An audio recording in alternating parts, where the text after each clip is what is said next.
Once upon a time in Hollywood. There's a lot going on in Hollywood.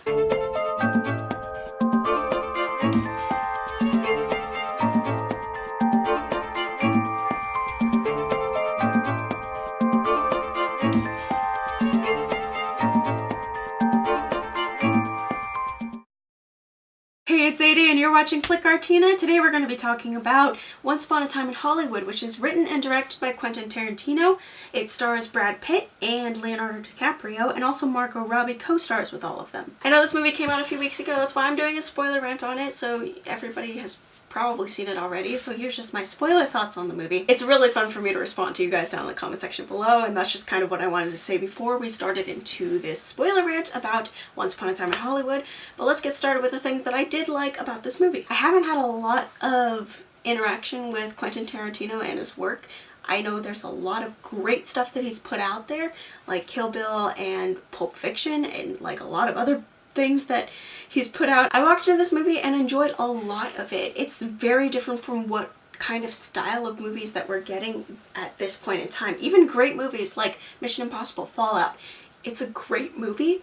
It's just really high-paced, high action, and very fast-paced. This movie is way more slower than we're used to, and I think that was actually really relaxing for me to watch during a movie. I usually come out of a movie stressed or questioning my life choices, but this movie I was like, okay, I can go on with my life and have that entertainment value added to my life. It's not the kind of movie that you walk out of the theater of and tell all your friends about. It's the kind of movie that you're like, oh yeah, I did see that movie and I really liked it. Like that kind of movie. Not saying that this isn't a really good movie, because I think it is, but you know, it's just not one of those movies that you talk to people about on your own volition. If someone asks about it, sure, but it just doesn't come out in natural conversation. The first and third act of this movie was very, very well done. I understood everything and I was like, this is really good. I really enjoyed this.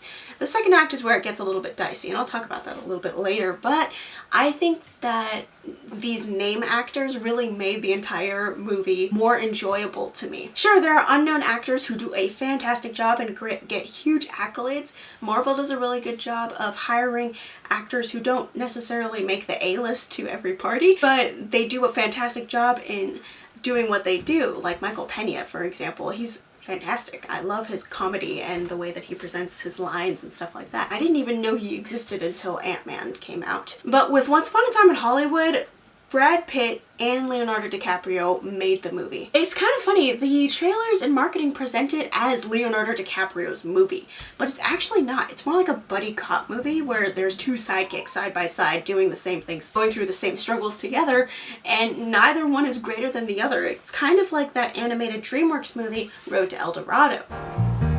It's official, old buddy.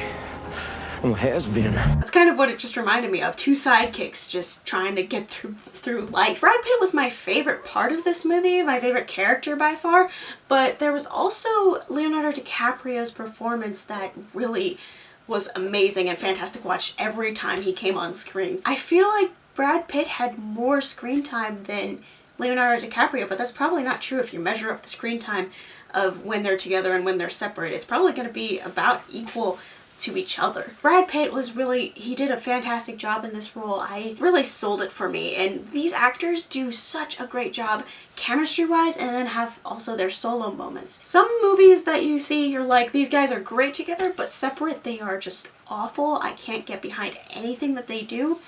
With these two characters, it's not actually that way. You watch these two guys and you're just like, this is great. I am having a great time. These are two very normal guys having the time of their life. Leonardo DiCaprio's character, Rick Dalton I think his name is this Western actor, and Westerns are dying in the 60s, and he's just like, well, what do I do now? Everybody's going to some other stuff and I'm just here like, wait, I didn't adapt quick enough. And I understand that struggle with a lot of passion, like all of that passion that goes into all of your projects, and you're just suddenly have no medium to explore those passions.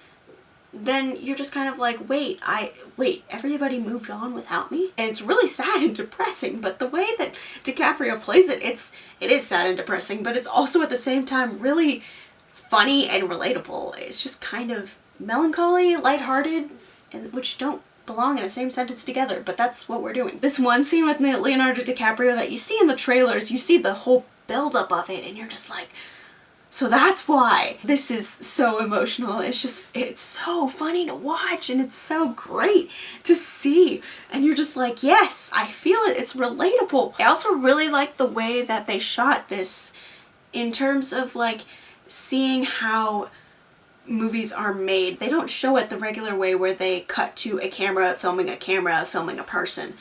They actually like just shoot it like it's a regular TV series or a movie, and then you know, you see it from the camera's perspective, like they're going back to Mark 1 and, you know, they're redoing everything, because that's actually what happens on a movie set. You mess up and you're like, line. Line? Embarrass yourself like that! Brad Pitt's character Cliff also experiences the same way, but he deals with it differently. As a character, he just kind of goes along and he's kind of indifferent about the whole thing. He's still living life, but he's living life with that thought that he's going to not have any work soon in the back of his mind. And he's just like, well, guess I'm just gonna drive around LA for like 20 minutes. The pacing was really well in the first act and also in the third act. The third act was amazing. Oh my goodness. The Manson family murders were a huge thing that happened, but like the third act was just actually insane, like Joker level insane. You just see Brad Pitt totally out of it, and he's beating these hippies up so hard, and it's really scary but also satisfying to watch. And you're just, the way that it's shot is beautiful. And you see things come into play that are just like, wow, okay, that's why you introduced that element. Oh, that's why you told us about that random fact. Or that's why you showed us that really weird scene. Everything makes sense now. The production design was amazing. I don't know how they transformed those LA streets to look like they were from the 60s and 70s, but they somehow did. The costume design was amazing, actually. I really appreciated all of the costume design that was happening. So some of the stuff that I did not like about Once Upon a Time in Hollywood is probably the first thing that I would think of is Margot Robbie. She does a good job in this movie. She does, you know, what she's meant to do, but she's also not meant to do a whole lot. She has a lot of screen time, surprisingly. There's this whole story plot around her, but it's only and simply for the third act of the movie. It's not for anything else. There's no interaction with her and the other two main characters who are seen on screen for the most part. You could probably cut most of her screen time out of the movie and be completely okay with it. It would be fine. Another problem I had with this movie was the second act. It really just dragged on really long, and there's like scenes that you're just like, wow, what was that even there for? The movie's just really slow overall, and it's not a bad thing. It's just that you're kind of like, it's a 2-hour and 40-minute movie?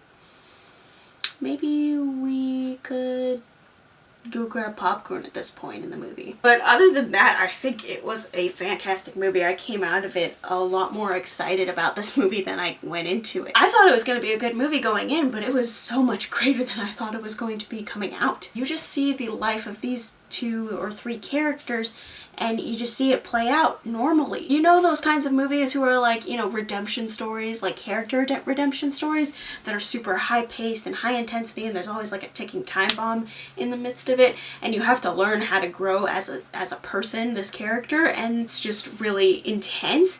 But this movie is actually the reality of character growth. You see these 2 guys watching a TV show. You're just watching them watch a TV show and have their commentary running in the background.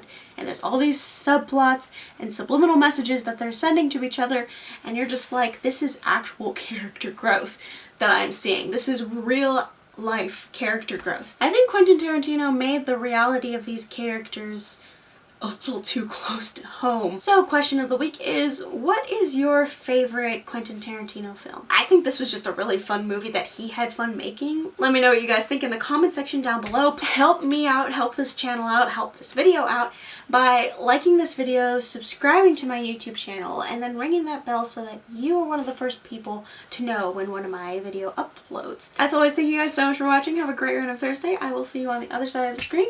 Bye!